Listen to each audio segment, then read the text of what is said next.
वो आए थे, उनने अपना काम कर दिया, लोगों को बांटने की कोशिश की, बुलाया था कुछ लोगों को तुरे बांध के, और उनको इस्तेमाल करना चाहता है नेशनल कॉन्फ्रेंस के खिलाफ। मगर वो कहते हैं जिनको उस पर भरोसा है और तला तुम खैज मौजों से घबराया नहीं करते। सर भाजपा फारूक अब्दुल्ला जो है वो पाकिस्तान, मैं तो पाकिस्तानी पहले भी ये कहते थे, आज कोई नई बात है। वो जो हमारे साथ है वो भी कहते थे, मगर फारूक अब्दुल्ला तो हिंदुस्तान में ही है, वहाँ मुझे वहाँ जिंदा ही वो नोट्स देंगे।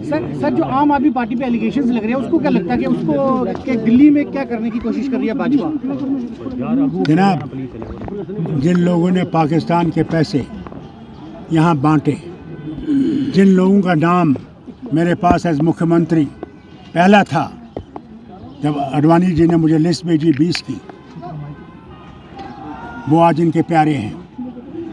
अल्लाह सलामत रखे। हम पाकिस्तानी, वो दले हिंदुस्तानी। चलो।